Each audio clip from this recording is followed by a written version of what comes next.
Hello and welcome to Florida Basketball Hour. I am Neil Blackman, Saturday Down South, joined on this episode by my guy, Eric Fawcett. Try to go through them all. Basket under review, Gator Country. Man, there's a lot. There's a lot. Check out Fawcett's Twitter profile. And I don't even think they're all listed there. So good luck, but he's all over the place, man. What's up, Fawcett? How was Spain? Spain was great. So thank you for you handling kind of those last weeks of some preview stuff. Yeah, I did some content from Spain for the Patreon. So was able to do a little bit from my Airbnb in one setting, and then the Wi-Fi at the old Spanish apartments, Airbnb, not so good. So I ended up doing one from the beautiful boardwalk in Alicante. So my third time in Spain. Of course, watching basketball, seeing some practices, doing all that. So it was great. The timing is just always, on one hand, I try to get it in right before the college basketball season starts to obviously focus on my responsibilities for the college basketball season. But it also means those last couple of weeks are, a little bit less available for podcasts. So I was able to do some Patreon content, of course, on my own time. That's one of the great things about the Patreon. Me and Neil are able to work at our own pace a little bit more there. And then had some writing preloaded as well for Gator Country. But Spain was great, and then got back just in time for the opening game of the season, and for Florida to take on Arizona, kicking off the year. Yeah, no, I gotta say the Boardwalk Patreon was super nice. I saw one of the comments that was like a Fawcett take purge, and a lot of them were pretty, came in handy really night one. But anyway, it was cool that I saw we had so much comments on that, and then Eric's Arizona wrap, and we had a bunch on the season preview that I did. So I think. Anyway, appreciate our interactive listeners. If you're not subscribing to the Patreon, you should be. That's where the bulk of our content is these days. Patreon.com/FloridaBB Hour is where you can go to subscribe. There are 3 membership tiers. The top tier is like $6 a month. The middle tier is $5. I think there's still a $3 tier. The Game Day Gator tier, you're not getting as much stuff. Like, you're going to get a game preview. You're going to get a wrap. That's about it that I sent to that tier. The other 2 tiers, like, the only difference between Six Man Club and Rowdy Reptile, because I've gotten asked this a couple times, is, like, we'll have, like, special film studies, maybe a recruiting film study, or, like, an entire SEC championship game rewatch, and, like, that goes to the Six Man Club people. Otherwise, most of our film study stuff is also going to go to the Rowdy Reptile. But anyway, there's 3 different tiers.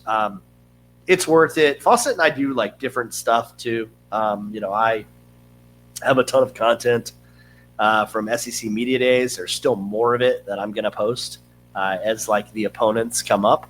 And then, Eric had take purges. He's got a lot of cool video breakdowns.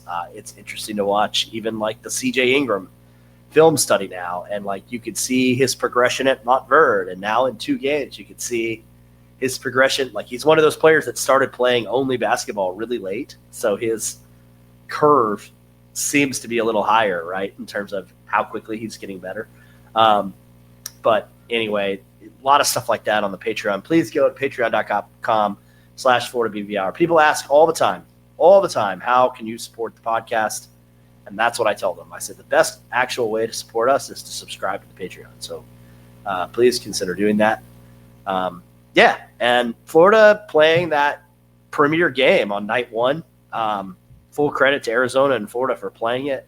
I'm not quite in field of 68 land where I have to like rip the slate of games every single day. That's a little irritating, honestly, but I did think that like this was clearly the best basketball game of that day.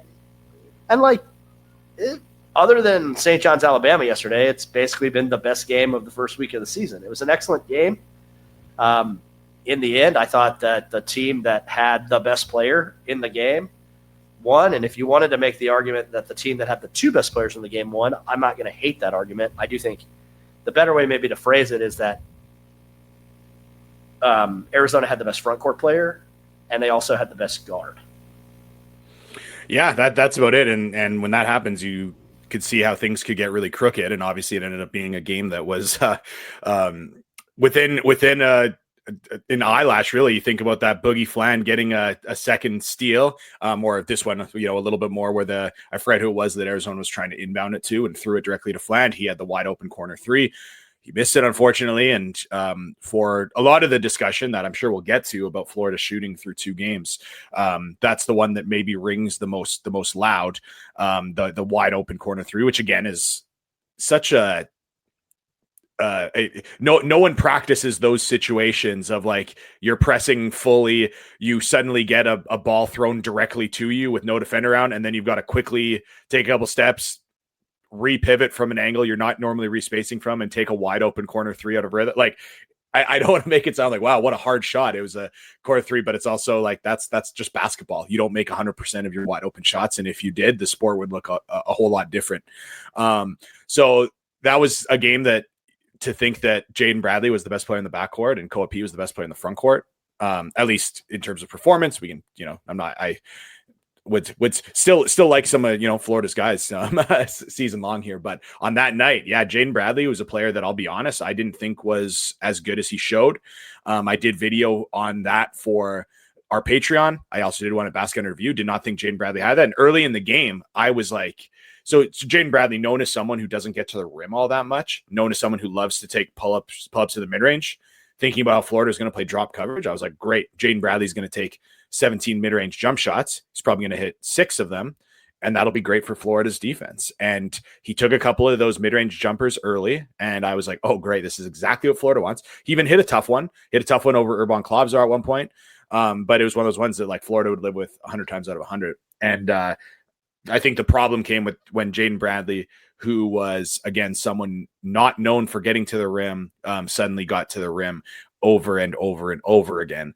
And Florida's pick and roll coverage was really, really poor. And the number one thing the Patreon is good for is being able to show film on these things. But Neil, I couldn't believe it. I mean, to the eye test, it was like, wow, Florida's pick and roll coverage is really bad. Obviously, sometimes watching live, you miss things or you misremember things. Watching it back, I think it was worse than I remembered. And I think that on the Patreon, I showed 15 clips in Florida and pick and roll that resulted in either a bucket or Florida committing a foul.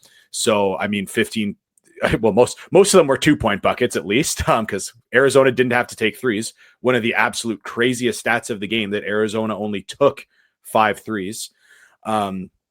So, but I mean, you just think about like, okay, well, if that was 30 points right there in middle pick and rolls, that's huge. And again, I thought that there was so many things wrong with that.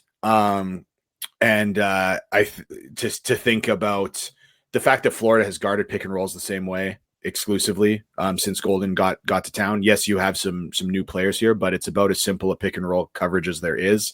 So to see Florida do it so poorly, to see Flan do it so poorly when this was an area that, again, Patreon people will remember. I pointed out how good Boogie Flan was in pick and roll coverage at Arkansas and how he was going to be perfect for Florida's scheme and how there were so many communication breakdowns and he played so poorly. That was kind of the major concern. That was something that, again, I made a video right after the game, essentially, to get up to Patreon because I thought it was really notable. Before we talk Pete, Neil, do you have any thoughts on either Jaden Bradley or this pick and roll coverage? Yeah, I mean, it's a great video. It was a jarring video to watch. I thought, I guess I kind of would add maybe 2 things. Is like, even on the pick and rolls where they didn't always get to their spot that they wanted to be on the floor, and I think on most of them they got wherever they wanted to go, Eric. But then there were a couple where like Florida didn't even try to tag like the roller. Like he just, like Code Pete just rolled through people, like just nothing. Ruben Chinyelu, was maybe the one guy who got in the way some. And Todd Golden mentioned he was asked about pick and roll coverage and media availability. I won't say whether it's coincidental or not coincidental. I know that there are some media guys that watch a lot of basketball. I'm just saying that this was an interesting question coming hours after the Patreon was released. And somebody asking Todd Golden about it at media availability, and Todd just being like, well, it wasn't just Boogie Flan, but when our guards are told weak and they don't go. That's problem one. And then he said, we had two veteran guys in Rube and Alex who also just kind of kept getting stuck in no man's land and allowing rollers to get behind them. And he wasn't really sure what they were doing. Because to your point, I think Florida would be more content with a mid-range jump shot than the sort of empty side lob pick and roll dunks. But it felt a lot like the Texas Tech game in that there was just an action that Florida couldn't stop, and a really good coach just kept running it over and over and over again.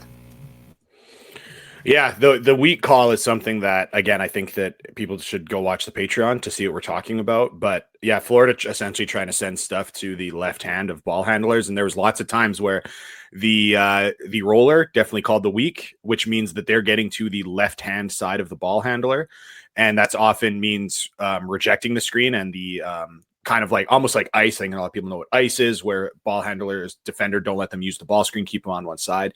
It's like doing that in the middle third. So there was times that Florida's bigs were calling weak. They were positioning themselves accordingly. And then Fland or Lee or Klavzar, all who were guilty of this, didn't send them to their weak hand. And that means that once guys get to their right hand, not only are they going to their dominant hand, but there's no support in the drop. So, and it's also one of those plays where I'm just going to say it too. And I actually don't have too much on this matter. Neil, you're welcome to jump in, but I thought Condon was criticized. Maybe I didn't think Condon played well in the first game. I do not think he played as badly as a lot of people thought. And I think a lot of the stuff he was getting called out for was a lot of these pick and roll plays where, again, if a big calls weak and the guard doesn't do it, it's the big who looks like they are way out of position. And a lot of Florida's bigs who, again, don't think they played great in a lot of ways. The one thing that Florida's bigs, I think, were getting crucified for is what was some of these plays that just looked so ugly because they looked so out of position, but it was actually the guard's fault. So definitely, again, that's something that is best seen on the Patreon and is something that once you now know about that weak coverage, you're now going to it's one of those things you know about it. Now you won't be able to unsee it. So yeah, it's kind of concerning and not concerning on one thing. That is a relatively easy thing to improve and practice and get better at. On the other hand, it is one of those things that to be that bad on opening night of the season is unbelievable to me. So I just can't believe how unprepared they looked for essentially what's the most basic, straightforward pick and roll coverage. To be so unprepared to do that with a lot of, to be honest, I thought the bigs are actually pretty good. The one place I thought Condon was not very good in the draw, he's got to be a little bit better at making sure the roller doesn't get behind him in situations that it's an empty or where Florida's not tagging. But yeah, that was one thing where you see how these college basketball teams have so much time in the offseason, so much time leading up to the season, and how you can be that unprepared for middle pick and roll coverage was surprising. But yeah, I guess the silver lining is that's one of those things that you can certainly get better at. And when it came to Pete, watching back Pete and him just going off, I mean, what an impressive player. He was just kind of on the cusp of I don't want to make it sound like he was slept on, he was a 5-star who was I don't know, 8th in the class, I think. So I don't want to make it sound like this was a completely under recruited 3-star, but obviously a lot of Darren Peterson, AJ DeBansa, Cam Boozer, Mikhail Brown, Nate Ament, there's those would be the guys that I would say got a ton of hype in the offseason. And just on the cusp of that, who didn't get talked about was Koa Pete. So for him to kind of play the way he did was incredible. And I know that Hout came out and was we can't allow this as a front court. This is embarrassing. This won't happen moving forward. Honestly, looking back at the performance, Pete had a whole bunch with Florida's drop coverage being really bad. So that's a problem, obviously, but I don't put that a ton on the front court. Again, I thought that Condon was not great in the drop at times. Chiniello not great in the drop. I thought that he had a couple plays out of the short roll where he just made incredible plays. Did not put that on the front court. There was a couple really good plays. I did think that Ruben Chiniello's individual defense on him was poor. And then I thought he hit some tough turnaround jumpers that were fairly well contested. So I don't look at Coapete going off and be like, wow, what an embarrassing showing for Florida's front court. And again, that was, of course, the narrative. And fair enough. Like, people talk about Florida's front court as the best in the country or one of them. And then, Coapete like single-handedly kind of cooks them in a number of ways. But I don't actually think that anyone was like embarrassed. And I think that that's also just basketball. Like, you look at someone gets 30 and you think, well, okay, what player was responsible? Like, whose head did he put 30 on? And it was kind of those things that, like, the short roll stuff he was doing was kind of scheme stuff. The pick and roll was like scheme stuff. And then he hit some really tough turnarounds or tougher-ish turnarounds. That's where I think you can maybe look and just say, like, okay, it is worth noting that while Florida has like a lot of size in the front court, they don't have a lot of like athleticism. Like, these are not like the most explosive guys that, like, oh, an explosive athlete is going for a turnaround jump shot. Someone can like really meet him at the apex and bother him. And then, like, there's, Chinyelu, I thought got worked on some really nice footwork at one point where he got stepped through. And then he had the one moment where he just kind of slipped, which I don't know if it didn't look great. It might've just been like a slip, but nothing more than that. But yeah, I don't actually look at this as some like indictment of Florida's front court. Yeah, the one guy I thought was objectively not great to me for almost all his minutes was Chinyelu. Like, I just felt like he really struggled one-on-one.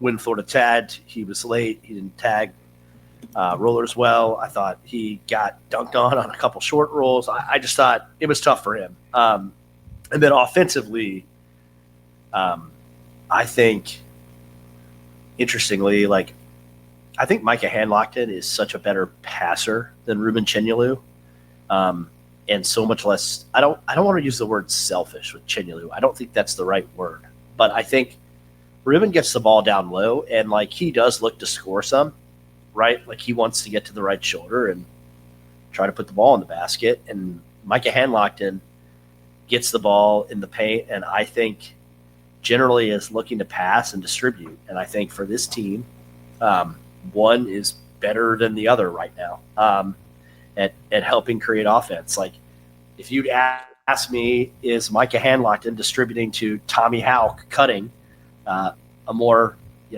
effective way for Florida to attack a defense than Ruben Chinyelu trying to get to the right shoulder? Like, I'm going to take Tommy Houck attacking pretty much every single time. And so I do think that, and look, we've had 2 games. Micah Hanlockton's played 41 minutes. He's got 28 points and 24 rebounds. Those are pretty preposterous numbers for 40 minutes of basketball.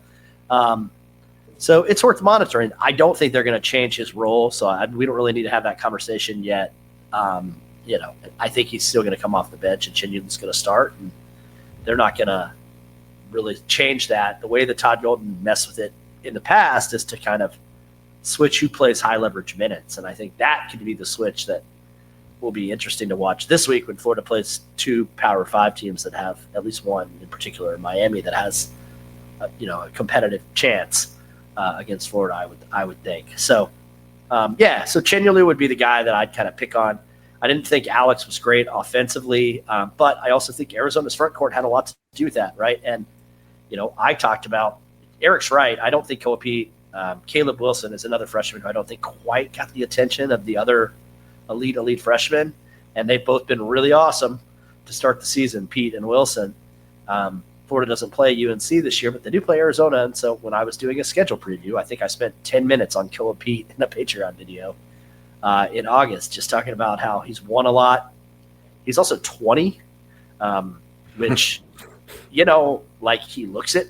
If you wanted to know why he's a chiseled mound of rebound, it's because he's 20 years old.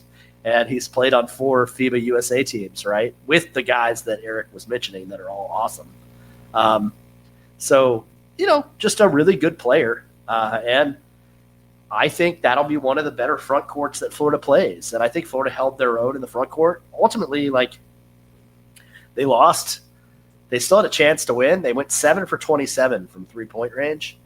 Many of those very open shots. I saw Kevin Sweeney, your guy that you co-host a show with, mentioned that. And if you're Florida, I think you take a lot from this, but you're certainly not in panic mode yet. Yeah, so the 3-point shooting one is interesting. And I also I forget who pointed this out, but I really wish I could give them credit. Maybe you saw this, Neil. But someone tweeted, and I'm sure people listening to this will will have seen this. Oh, But you're gonna say Jackson Raymer, who's Jackson, from yes. Who's from again? I got to plug the fact that he has a show, Breakfast with the Gators, that's on the Stadium and Gale Network. Okay, we're good. Yeah, I was gonna say it's Jackson, and then for some reason I just had like hesitancy, didn't want to get it wrong. So everyone go see Jackson's tweet. But he just pointed out how last year Florida also started the season with like not shooting the ball well through the first couple of games.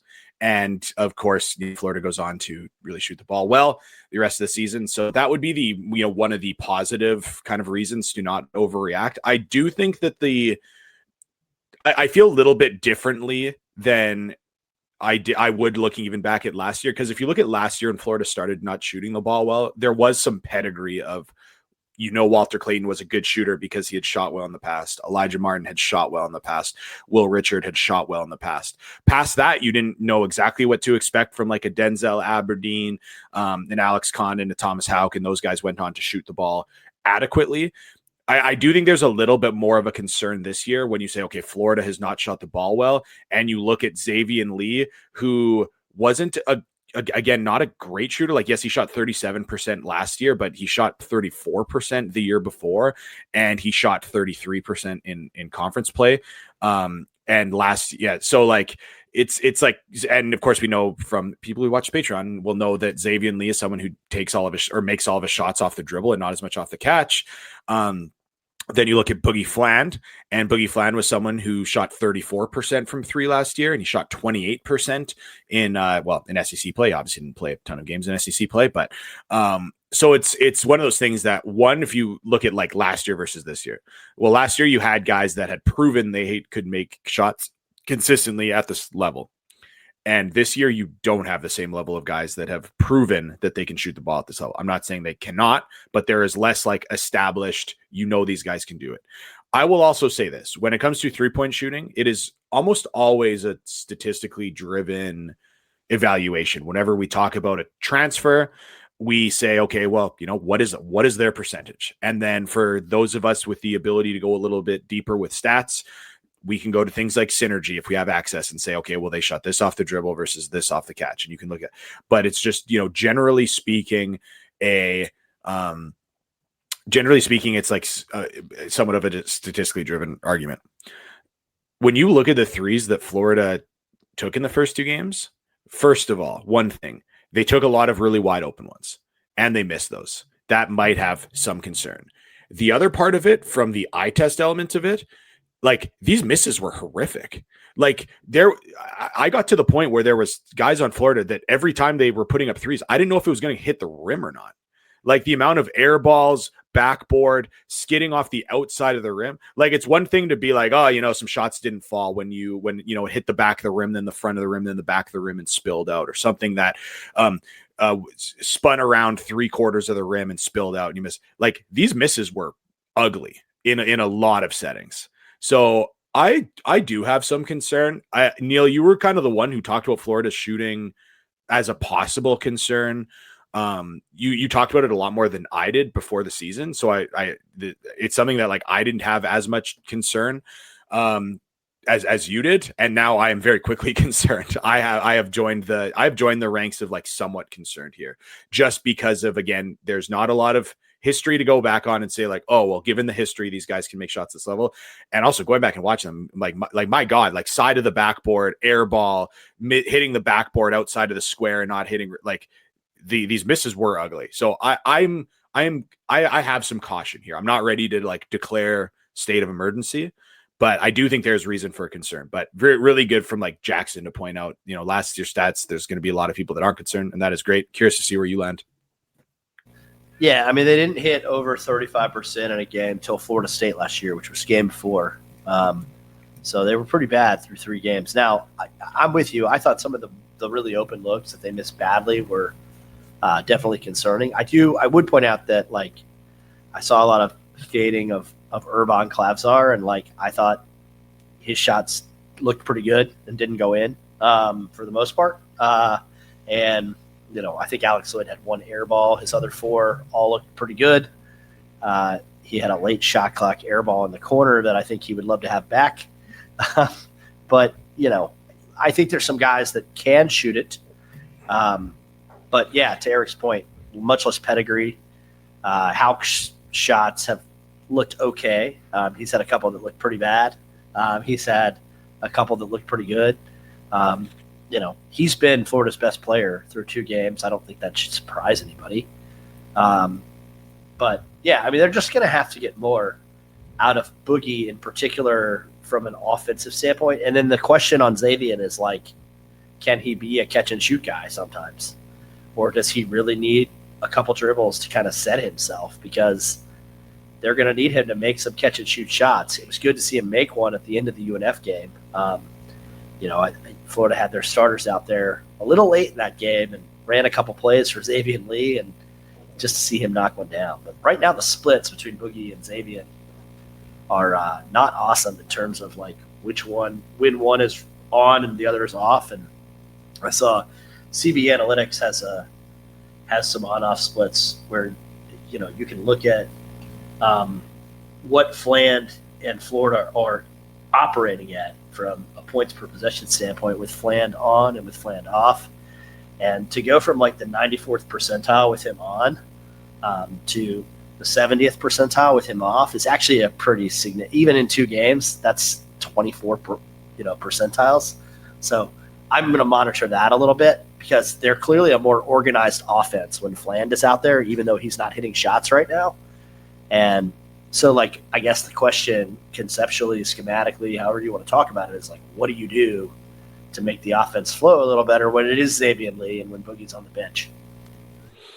Yeah, and that's kind of a general question too. Through 2 games where we have seen more Urban Klavzar, and I think he's played a little bit more than I expected him to. And then also I would say that, their returns have not necessarily been great. This is someone that fans are not 100% behind, both for the fact that he's 2 for 10 from 3.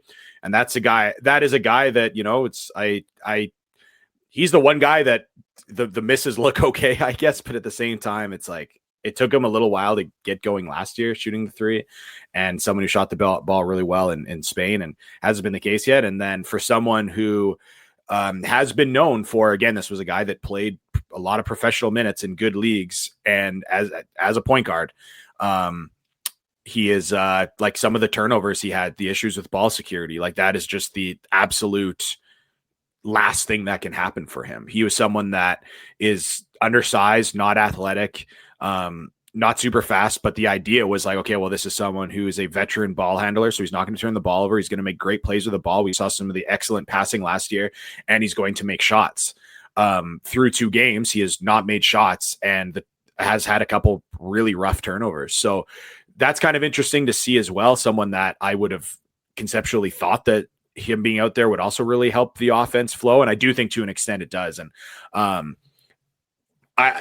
this is another thing that I actually do really kind of like what I'm seeing from Florida after last year, when the Gators didn't have a point guard really, or a kind of true point guard, outside of the minutes of Klavzar off the bench, to go to Boogie, Fland, and Lee. I really do think the multiple ball handlers, it looks really good at multiple times. The way that they get the ball up the floor so much more efficiently, because they don't need to look for Walter Clayton is the only guy they could really look for, just to see Florida gets a defensive rebound, and one wing is Boogie Fland, one wing is Xavier Lee or Urban Klavzar. I just thought the way that they were able to flow into their offense quickly was really good. I thought that the ball was moving really efficiently. I thought once the ball got, once there was penetration, the ball started getting around the perimeter, having multiple guys that are comfortable handling and punching and making a great next pass. I did think there was some really good returns from these 3 guards playing a lot. At some point, the major issue is 3 guys who are not making shots, and also 3 guys who don't finish at the rim. And I think that that's something that I probably didn't think about enough, because I was someone who pointed out with both the pickups of Xavier Lee and Boogie Fland that these are guys that really struggle to finish at the rim. at two different levels, of course. And we have seen that manifest itself in two separate ways. On one hand, you do see it straight, like Boogie Flan and Xavier Lee and Urban Clubs are just like not trying to get to the rim. And sometimes they would get dribble penetration and they were driving to pass, which works. And to be honest with you, I even thought that Xavier Lee was getting way overplayed at times. Like if I was thinking from the opponent standpoint, I think, long-time podcast listeners will remember that I pointed out with Andrew Nemhard that to start the season, because he was getting so many assists, was just breaking down defenses so much, because every time he got dribble penetration, he would make the right pass every time, to a cutter, to a shooter, to a roller, whatever the case may be. And as soon as there was a second defender on him, he was making the right read. And then teams started to realize, hey, this Andrew Nemhard guy, like he might be the best passer we've ever seen, but he does not want to try to finish at the rim. And then they just straight up stopped helping and really challenged him to finish at the rim, and he couldn't. And that became a little bit of an issue for him. Obviously, he's went on to, solve those problems and have a very good NBA career. But at the time, it was a major problem in his first and second year in college basketball. I look at like Lee, and I couldn't believe how much like Arizona was like scrambling to try to send defenders to like hinder him on drives. Cause I was like, if I'm Arizona, I'm trying to let Xavier Lee finish the rim. And if you remember the times he did, he got blocked at the rim twice, which I would say says a little bit about the maybe athleticism finishing concerns. He also had a jump shot blocked. To have 3 field goal attempts blocked in one game is a concern. And then with Fland, I would say particularly, at least like I would say Lee was reluctant to try to finish at the rim, but he a couple of times got there and then he got blocked, but he at least went and took attempts at the rim, where Boogie Fland was just not interested in trying to finish at the rim unless it was a wide open lane there. So that is, I would say, one of my, that would be another concern, is like you got 3 guards that are not making shots and are not finishing at the rim, but man, I think they're really moving the ball and punching defense. Like Xavier Lee, like against Arizona, still getting in the paint whenever he wants. What happens once he gets there? TBD. Passes the ball really well out of there, doesn't score it well out of there. Yeah, there are some good returns, but if we are also looking for like some element of concern, we talked about how we think that these guys, while there's not a ton of shooting pedigree, I think we probably agree, or I'll speak for myself, that Lee and Fland are good shooters, and I think we'll shoot the ball better, and Klavs are as well. I'm not convinced that they'll finish at the rim better. That is one thing that I think kind of is what it is. I think they will shoot the 3 better. I think the finishing at the rim, I think that is what it is. I don't see suddenly these guys getting more athletic, more adept at taking contact and finishing, more willing to, maybe more willingness if you just, really give them the confidence. But that is going to be one area of concern. And that's just one of the things that points to the fact that like these guys will have to shoot the ball well, because they're not going to be going and challenging guys at the rim and getting buckets. Yeah, I would note that Zay Brown got some run against North Florida too, and at least was willing to attack the rim, but 2 of 5 at the rim too against UNF. So it's not like there's, play Isaiah Brown. That's a great long-term solution. Let's see what happens. I do think eventually, you can see it with Alex Lloyd from an eye test standpoint. I think I don't know how much. He certainly wasn't willing to try to drive too much.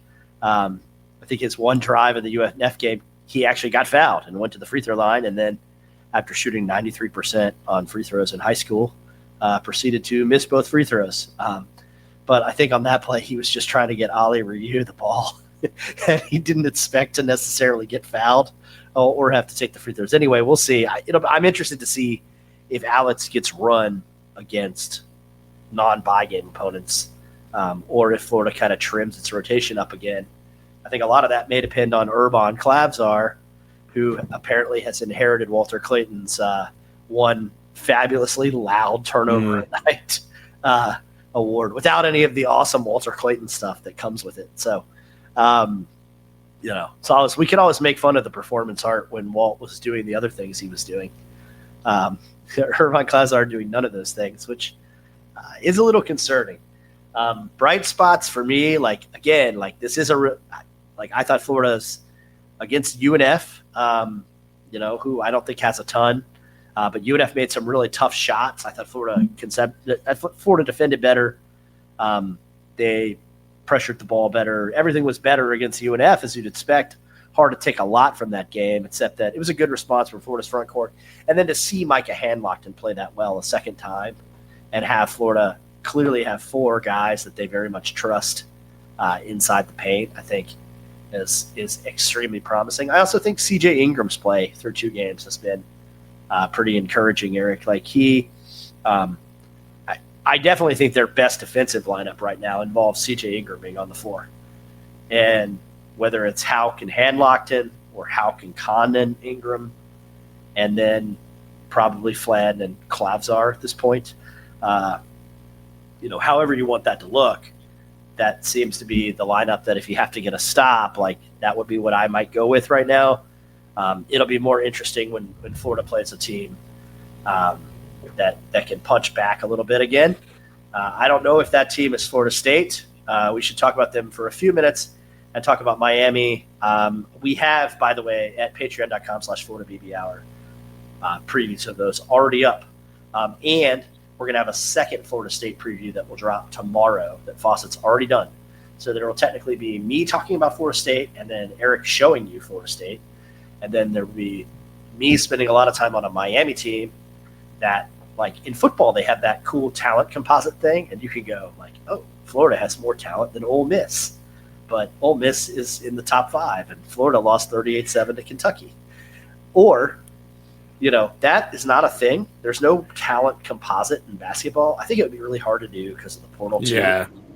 But if you just look at recruiting rankings, Miami actually has 5 blue chip players. Like, they have assembled a roster. Now, I don't think it's very good offensively. They've looked great offensively in 2 games against nobody. But I do think they'll guard Florida, and that will be interesting. So definitely go to patreon.com/FloridaBBHour to check that out. But Eric, you got kind of some overview thoughts on the Seminoles under Luke Laux. Yeah, I think the big thing, I mean, hey, Neil, you were talking about how we both have preview content on Patreon for it. I mean, we're doing what we can here to make this game a little bit more hyped because it just is like the weirdest rivalry in that, like, I'll be honest, and you can tell me if I'm wrong. It has lost all spice. Like, it just doesn't feel like much of a rivalry game. And maybe I'm not the one to say that as someone who was not born into this rivalry, someone who doesn't live in the state.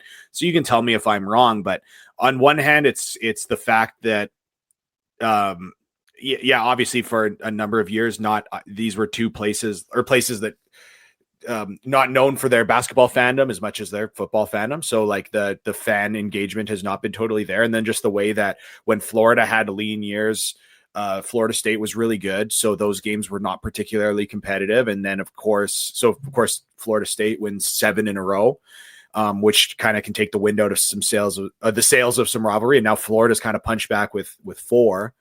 And then you can also look at the fact that at least when Florida State was winning 7 in a row, some of those games were close. And I think that's kind of one of the true markers of like a real rivalry is when you can kind of throw out, and you see this in college football all the time. And I'm no college football expert, as everyone here knows, but that is something that's kind of special about college football, I think, is when there's a rivalry game between 2 schools in state or whatever the rivalry might be. And like one team is like 500 and is having a down year, and one team is in the top 15 and is looking to, play in a good bowl, compete for a conference, and somehow that game still ends up being within 1 score because like that's just what happens in rivalry games. You can kind of throw out the rankings, throw out the talent composite. There's something there that just makes that hasn't totally been like the case. Again, Florida kind of brought that when they were still losing 7 in a row. They had a couple of competitive ones, but then these last 4 wins for the Gators have all been,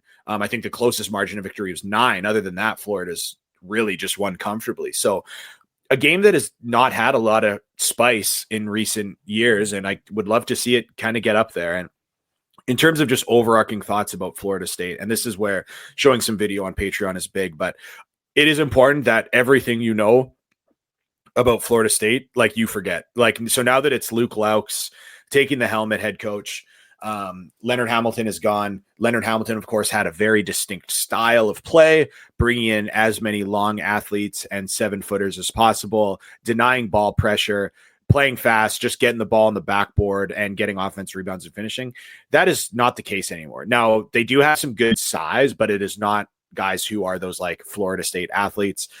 They have played extremely fast through 2 games. It has been 2 very poor by game opponents in Alcorn State and Alabama State, 2 teams that might be out of the top 300 of Ken Palm by the time this posts. But Laux, coming from the NBA, definitely wanted to bring a little bit more of an offensive style. And I think when you look at their roster, it's a lot of guys that have experience and can make shots.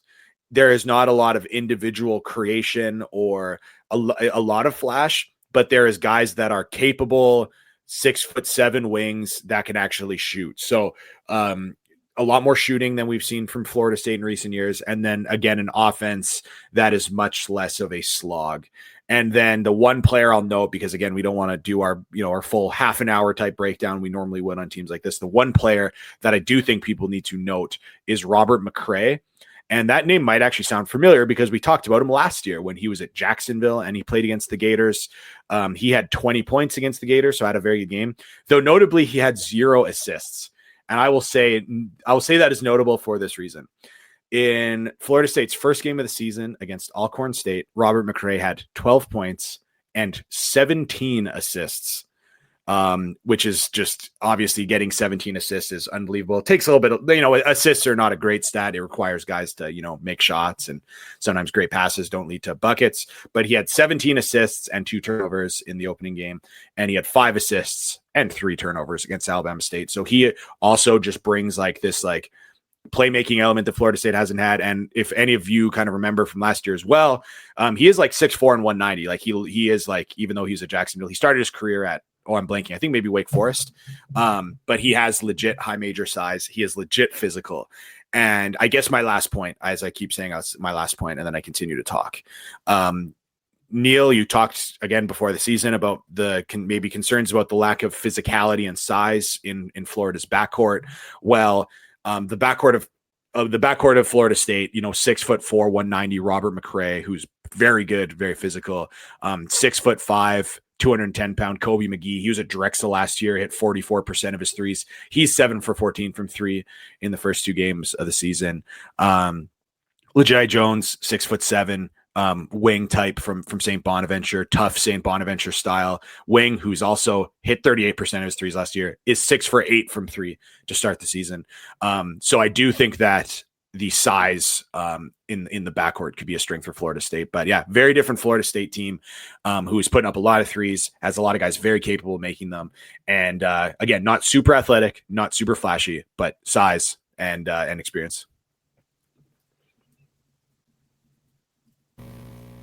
Yeah, and Lehigh Jones was the leading scorer on a St. Bonaventure team. It was pretty good, and I think they had a guy taking the first round of the NBA draft. If he wasn't, he was taken right at the beginning of the second round. Fawcett might know that, but in any event, a pretty good player. Chauncey Wiggins is also super interesting just because he kind of got Brad Brownell did not know that Victor Latkin was going to be Victor Latkin at the beginning of the year last year. And so they had this pretty big role carved out for Chauncey Wiggins at Clemson. And by the NCAA tournament, he was a 15-minute guy off the bench. I think he probably would have had a bigger role for Clemson this year, but he was the one guy that Florida State spent NIL on. So just an interesting matchup, a guy who's been to the Elite Eight, who's played tough big. So that'll be a fun one with him and Condon because they both run the floor well and can get out and move a little bit. Yeah, and I think that's kind of, talking about them getting out and running the floor. Another thing about this game is about, and kind of the lack of the enthusiasm about it, was even when Florida was in their, slightly leaner years and Florida State was winning, it was not in a very enjoyable game to watch because of the style of play that Florida State plays. It's impressive. They had a ton of success. I'm not trying to speed it, but not like a neutral observer did not love watching Florida State play, even when they were doing incredible things. I think people forget just how good they were at the top of the ACC when Louisville and Duke and North Carolina and Virginia were all really good. and winning national championships, and Florida State was right up there with them, either winning the ACC or coming second. So they had incredible stuff. But again, not a game that I think people are like, wow, I can't wait to watch that game from a style of play basketball standpoint. And then, of course, the last 4 years with Leonard Hamilton, when they were not very good and they couldn't get talent and they didn't have NIL, they also, not only were they not talented, but they, again, still played a style of play that was not fun to watch. And even when Florida's winning these games, I don't think anyone looks back at those wins and says, oh, those are the most enjoyable wins to watch of the season. I do think this team is much more aesthetically pleasing. And that's why I wanted to make sure to show some film on Patreon, just to get people out of the mindset of like, this is not your grit and grind Florida State anymore. And this game's going to be played fast. The two concerns, again, I would say for Florida are the physicality in the backcourt of Florida State and the fact that Florida State, who again has played two very bad teams, but they're making shots and they have guys who have proven in the past they can make shots. So I think their shot making is somewhat for real. And at some point, again, we'll see if Florida's shooting problems are for real or if they are a much better team than they've shown. But yeah, I think Florida does have a little bit more individual playmaking. Florida has, the deeper front court, as Florida will have the deeper front court against just about anyone. But some good pieces. Alex Steen, really interesting player in the front court for Florida State. He was at Florida Southern, a Division II school. And I say that with a grain of, like, they were a Division II school, but they're a Division II school that would beat 100 mid majors every year, or low major teams. So functionally, like getting a guy from the like a 250th ranked Ken Pom team, and he's been really good, but they don't have a lot of really good starting front court. Not as much depth as Florida, but yeah, I think this is one of the ones you just hope that if it's a high possession game, it's not a situation where Florida's hovering around the 25% from three and Florida State's up there at 37-40.